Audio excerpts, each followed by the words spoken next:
अस्सलाम वालेकुम। आज इस वीडियो में हम जो टॉप बनाने जा रहे हैं ये यंग गर्ल्स के लिए है। मैं ये डिज़ाइन पहले भी अपलोड कर चुकी हूँ और वो मैंने 5 साल की बच्ची के लिए बनाया था। अगर आपको 5 साल की बच्ची के लिए मेजरमेंट चाहिए तो आप वो लिंक फॉलो कर सकते हैं, मैं डिस्क्रिप्शन में दे दूँगी। और मुझे बहुत ज़्यादा रिक्वेस्ट है कि ये डिज़ाइन आप यंग गर्ल्स के लिए बनाना बताएं, तो इसलिए आज मैं ये वीडियो लेकर आई हूँ। तो चलें शुरू करते हैं। बहुत खूबसूरत डिज़ाइन है, ज़रूर ट्राई कीजिएगा। तो पहले मैं आपको फैब्रिक के बारे में बता दूं। ये मैं आधा गज़ ब्लैक कपड़ा इस्तेमाल करूंगी और ये मैं पाइपिंग के लिए इस्तेमाल करूंगी। आप रेडीमेड पाइपिंग यूज़ कर सकते हैं और वो ज़्यादा बेहतर ऑप्शन है। मैं आपको रेकमेंड करूंगी कि आप रेडीमेड पाइपिंग ही यूज़ करें, उससे आपको बहुत आसानी होगी और टाइम की भी बहुत बचत हो जाएगी। और जो मेन हम टॉप बनाएंगे वो हम इस रेड फैब्रिक से बनाएंगे। ये रेड कॉटन फैब्रिक है। मेरे पास ये जो कॉटन फैब्रिक है इसकी चौड़ाई काफ़ी ज़्यादा है। ये 53 इंच वाइड वाला फैब्रिक है और ये मेरा 2 मीटर इस्तेमाल होगा। जो आम कॉटन फैब्रिक मिलता है वो 39 इंच चौड़ा होता है। अगर आपके पास 39 इंच वाइड फैब्रिक है तो आपका ये कम से कम 2.5 से पौने 3 गज़ कपड़ा इस्तेमाल होगा। अब हम कटिंग करेंगे। सबसे पहले हम कपड़े में से लंबाई के लिए कट करेंगे। तो टॉप की लंबाई हमने 31 इंच लेनी है। तो मैंने ये 31 इंच के 2 पीस कट किए हैं और ये फोल्डिंग में पड़े हुए हैं। लंबाई 31 इंच है दोनों पीस की। चौड़ाई के लिए हमने ए लाइन टॉप बनाना है, इसलिए हम अपनी नॉर्मल शर्ट से चौड़ाई ज़्यादा रखेंगे। तो ये फोल्डिंग में 15 इंच है, यानी हमारा फ्रंट भी 30 इंच वाइड होगा और बैक भी 30 इंच वाइड कपड़ा लिया है मैंने और लंबाई 31 इंच है। अब हम शोल्डर के लिए सबसे पहले मार्किंग करेंगे 7.5 इंच पर। शोल्डर का हम आधा मार्क करते हैं। यहाँ से हम आर्म होल के लिए मार्क करेंगे 7.5 इंच पर और इन पॉइंट्स को हम एक्सटेंड कर लेंगे। ऊपर से 14 इंच पर हम एक मार्क लगाएंगे। यहाँ पर हमने कमर की मार्किंग करनी है। चेस्ट के लिए हम चौथा हिस्सा लेते हैं और आधे इंच की लूजिंग रखते हुए मैंने 9 इंच पे मार्क किया है और 1 इंच पे कटिंग का मार्क लगाया है। वेस्ट के लिए भी हम चौथा हिस्सा लेंगे और आधा इंच की लूजिंग रखते हुए मैंने 8 इंच पे मार्क किया है और 1 इंच पे कटिंग का मार्क है। यहाँ पे कटिंग के मार्क से हम बैक आर्म होल के लिए एक शेप देंगे इस तरह से और फ्रंट आर्म होल के लिए हम यहाँ अंदर की तरफ 1 इंच बढ़ाएंगे और इस पॉइंट को ऊपर से मिला देंगे और इस लाइन से हम फ्रंट आर्म होल की कर्व गुजारेंगे इस तरह। तो ये बहुत अच्छी शेप आ जाती है फ्रंट आर्म होल के लिए। नेक की चौड़ाई के लिए हम 3.5 इंच पे मार्क करेंगे और गहराई के लिए 5.5 इंच पे मार्क करेंगे और एक बॉक्स बना के यहाँ राउंड शेप दे लेंगे। लेकिन मैं आपको रेकमेंड करूँगी कि आप बुकरम के ऊपर पहले नेक बनाएं और जिस तरह नॉर्मल हम नेक की फिनिशिंग करते हैं उस तरह से करें। तो यहाँ पर अभी आपको नेक की कटिंग नहीं करनी चाहिए, उससे आपकी ज़्यादा नीट फिनिशिंग आएगी और पाइपिंग भी अच्छे से लगेगी। और बैक की नेक गहराई के लिए मैं यहाँ पर 2 इंच पे मार्क कर रही हूँ और यहाँ पर भी हम शेप दे लेंगे। साइड के पॉइंट्स हम आपस में मिला लेंगे और कमर के मार्क को हमने नीचे बॉटम से मिलाना है इस तरह से। तो ये हमारी ए लाइन शेप आ जाएगी। यहाँ पे हम हल्की सी गोलाई रखेंगे इस तरह से। नीचे हमने 2 इंच की शेप देनी है, तो हम यहाँ 2 इंच पे मार्क करेंगे और हल्की सी गोलाई देंगे इस तरह से। इससे बॉटम की बहुत अच्छी शेप आती है और साइड से कपड़ा लटकता भी नहीं अगर चौड़ाई ज़्यादा हो तो। अब हम कटिंग करेंगे। मैं यहाँ पे नेक की भी कटिंग कर रही हूँ जैसे हम टॉप की करते हैं, लेकिन मैं आपको रेकमेंड करूँगी कि आप पहले नेक की फिनिशिंग बुकरम के साथ करें तो वो ज़्यादा अच्छी लगेगी। तो पहले हम बैक पार्ट की कटिंग करेंगे, बैक नेक की, बैक आर्म होल और साइड पर 1 इंच का मार्जिन रखते हुए हम नीचे तक कट करेंगे और यहाँ से भी। अब हम बैक का पार्ट सेपरेट कर लेंगे और फ्रंट पार्ट की कटिंग करेंगे। फ्रंट नेक लाइन और फ्रंट आर्म होल की। फ्रंट और बैक की कटिंग करने के बाद अब हम स्लीव्स की कटिंग करेंगे। तो बाकी कपड़े में से हमने ये पीस लिया है और इसको हम साइड से फोल्ड करेंगे स्लीव्स के लिए। इसकी चौड़ाई हमने 8 इंच रखी है, यानी 8 इंच पे फोल्ड किया है और लंबाई हमने 13 इंच लेनी है क्योंकि हम नीचे बेल अटैच करेंगे। तो हम 13 इंच पे एक लाइन लगाएंगे। यहाँ पर हम आर्म होल के लिए 7.5 इंच पे मार्क करेंगे और 3 इंच की स्लोप देंगे इस तरह से। ये बैक आर्म होल की शेप हो जाएगी। बॉटम से हम चौड़ाई रखेंगे 5.5 इंच। तो हम 5.5 इंच पे मार्क करेंगे और इस पॉइंट को हम ऊपर से मिला देंगे इस तरह से। फ्रंट आर्म होल के लिए हम हल्की सी गहराई देंगे इस तरह, और अब हम 1 इंच का मार्जिन रखते हुए कट कर लेंगे और ऊपर से हम बैक आर्म होल की कटिंग करेंगे। अब इन दोनों स्लीव्स को खोल के हम फ्रंट आर्म होल के लिए कट कर लेंगे। तो ये हमारे ऊपर वाले हिस्से की कटिंग हो गई है। नीचे हमने बेल अटैच करनी है जो हम इस कपड़े से बनाएंगे। ये हमारे पास कपड़ा 2 लेयर्स में है। हम इसको ऐसे फोल्ड करेंगे और एक बार दोबारा इस तरह से। हमारी बेल स्लीव्स के इस हिस्से से जॉइन होगी यहाँ से, और इसकी चौड़ाई हमने 11 इंच ली है। तो 11 को हम 6.25 से डिवाइड करेंगे और हमारे पास आंसर आएगा 1.7। हम एक आधा पॉइंट कम रखते हैं तो हम यहाँ 1.5 ले लेते हैं और यहाँ पर हम 1.5 मार्क करेंगे इस कोने से। हमने 6.25 से इसलिए डिवाइड किया है क्योंकि हम एक सर्कल कट कर रहे हैं। ये जब ओपन होगा तो एक सर्कल में होगा, और सर्कल का चौथा हिस्सा इस वक्त हमारे पास है क्योंकि कपड़ा 4 लेयर्स में है, इसलिए हमने चौथा हिस्सा निकालने के लिए 6.25 से इसको डिवाइड किया है। बेल की लंबाई के लिए कपड़ा हमारे पास 5.5 इंच है और कॉर्नर से ये 7 इंच पर आता है, तो हम यहाँ कॉर्नर से 7 इंच पे मार्क करेंगे। और अब हम इन दोनों लाइंस पे कट कर लेंगे इस तरह से। तो ये हमारी बेल आ जाएंगी। ये देखें सर्कल में है।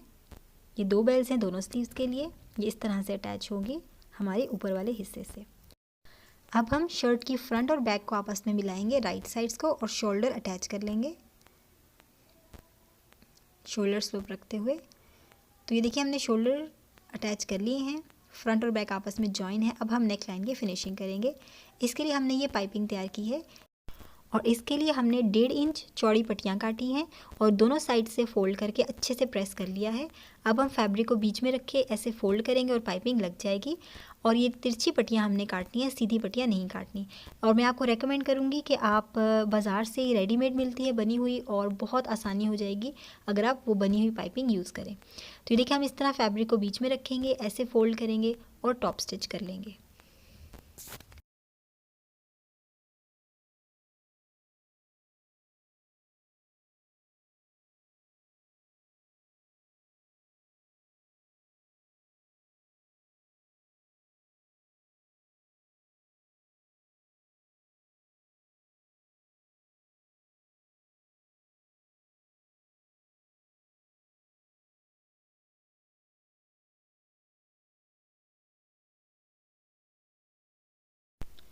तो ये देखिए हमने नेकलाइन की फिनिशिंग कर ली है। अब हम यहाँ पर जो हमने फ्लाउंस अटैच करने हैं उसके लिए हम कट लगाएंगे। इसके लिए फ्रंट पार्ट हम सामने रखेंगे इस तरह, और इसको हम फोल्ड कर लेंगे और सेंटर मार्क करेंगे। सेंटर मार्क करने के लिए हम यहाँ पर अच्छे से प्रेस कर लें, या अपने थंब से आप प्रेस करें तो भी सेंटर का मार्क बन जाता है। ये देखिए मैंने प्रेस कर लिया है। अब यहाँ पर नेकलाइन से 2 इंच नीचे हम मार्क करेंगे और सेंटर से ये पॉइंट 1 इंच पर होना चाहिए, यानी यहाँ से हम 1 इंच पे मार्क लगाएंगे। हमारा कट यहाँ से स्टार्ट होगा, नेकलाइन से 2 इंच नीचे और सेंटर से 1 इंच आगे।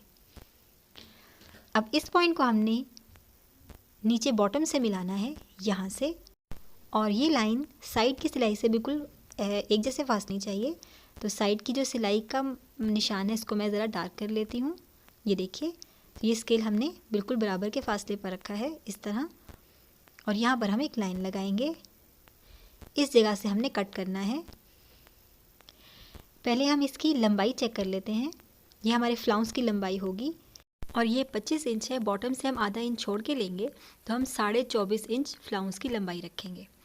अब हम यहाँ पर कट कर लेते हैं। इस तरह से हमारे दोनों तरफ बराबर कट आ जाएगा। तो देखिए हमने कटिंग कर ली है। इसको ओपन करेंगे तो इस तरह से दोनों तरफ ये कट आ जाएगा। अब हम फ्लाउंस की कटिंग करेंगे जो हमने यहाँ पर अटैच करने हैं। फ्लाउंस कट करने के लिए मैंने ये 2 पीस लिए हैं और इनकी लंबाई और चौड़ाई 18 इंच है, यानी स्क्वायर पीस है। 18 इंच लंबा, 18 इंच चौड़ा। एक को हम सेपरेट कर लेते हैं। पहले हम एक फ्लाउंस की कटिंग करेंगे। पहले हम इसको इस तरह लंबाई में और फिर चौड़ाई में फोल्ड कर लेंगे इस तरह से। हमने कपड़े को 2 बार फोल्ड किया है, इसलिए हमारे पास कपड़े की 4 लेयर्स हैं, यानी हमारे सामने चौथा हिस्सा मौजूद है। हमने यहाँ पर एक सर्कल कट करना है जो हमारे फ्लाउंस की लंबाई के बराबर होगा, और सर्कल का चौथा हिस्सा निकालने के लिए हम उस वैल्यू को 6.25 से डिवाइड करते हैं। हमारे पास वैल्यू है 24.5, इसको हम डिवाइड करेंगे 6.25 से, तो हमारे पास चौथा हिस्सा आ जाएगा और ये है 3.9। हम 1-2 पॉइंट कम पे मार्क करते हैं, तो हम 3.7 पे यानी 3.5 से एक आधा पॉइंट ऊपर मार्क करेंगे। तो मैं यहाँ पर 3.7 पे मार्क कर रही हूँ। तो ये हमारा सर्कल का चौथा हिस्सा है, इसलिए हमने इसको 6.25 से डिवाइड किया है। अब हम यहाँ पर कट कर लेंगे। अब हमने इसको एक बार खोलना है, ये देखिए इस तरह हमारे पास फैब्रिक की 2 लेयर्स हैं। अब हम फ्लाउंस की चौड़ाई के लिए कटिंग करेंगे। हमें एक साइड से 5 इंच पे मार्क करना है और इस साइड से हमने 2 इंच पे मार्क करना है। हमने फ्लाउंस की शेप इस तरह से देनी है कि हम यहाँ से स्टार्ट करेंगे 2 इंच पर और चौड़ाई बढ़ाते बढ़ाते 5 इंच तक ले आएंगे। तो ये देखिए बिल्कुल फ्री हैंड रखते हुए 2 इंच से हमने मार्किंग स्टार्ट की, हल्का हल्का बढ़ाते जाएं चौड़ाई को, बिल्कुल फ्री हैंड रखते हुए, और यहाँ पर 5 इंच पर ले आएँ। ये इस तरह से आएगा। अब हम यहाँ से कट कर लेंगे।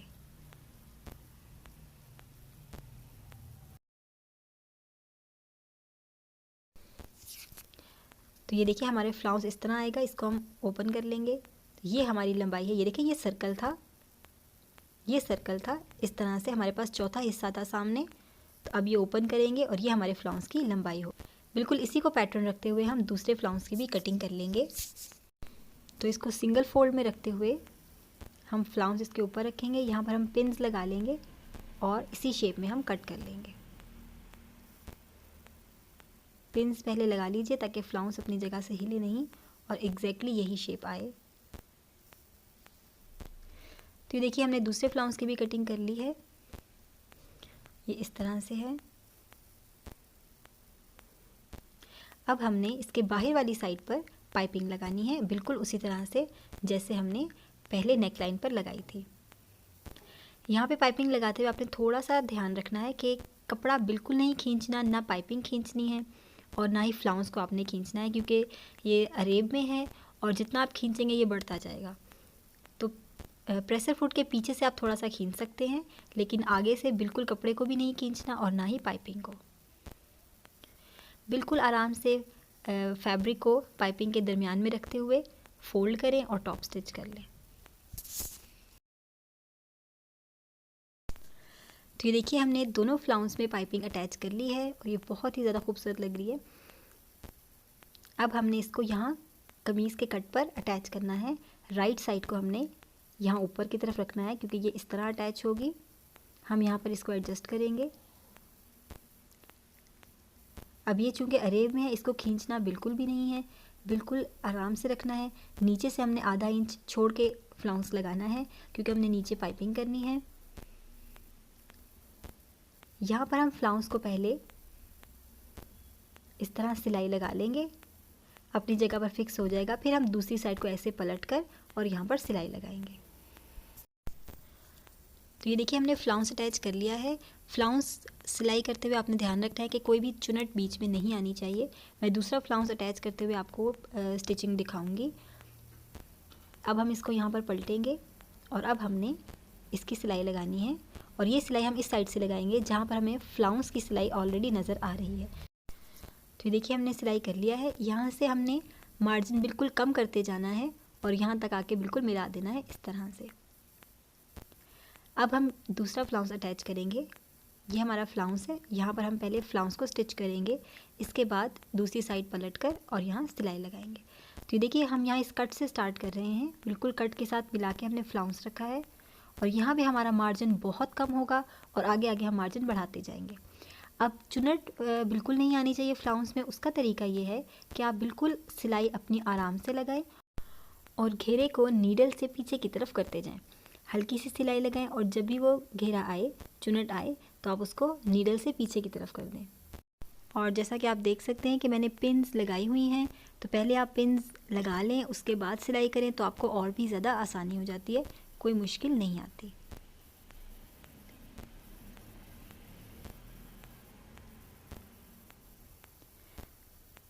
तो ये देखिए हमने नीचे तक सिलाई लगा ली है और नीचे से हमने आधा इंच छोड़ना है। अब हमने दूसरी साइड को पलटना है इसके ऊपर और इस कट को बंद कर देना है। तो यहाँ से लेकर हम नीचे तक सिलाई लगाएंगे। सिलाई मैं नीचे से शुरू करूँगी यहाँ से, और सिलाई हमने बिल्कुल इस पहली सिलाई के ऊपर लगानी है जो हमने फ्लाउंस अटैच करते हुए लगाई थी।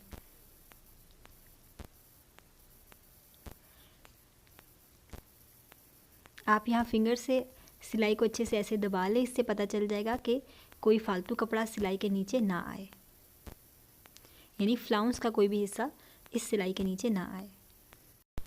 एंड पे लाते हुए हम फिर मार्जिन कम कर देंगे और बिल्कुल कम करते हुए हम इस तरह नोक मिला देंगे। तो ये देखिए हमने दोनों फ्लाउंस अटैच कर ली हैं। ये ऊपर से इस तरह आएगा। यहाँ पर हम एक बोटा अटैच करेंगे बाद में। अभी हम साइड्स को आपस में मिलाएंगे और साइड की सिलाई लगाएंगे।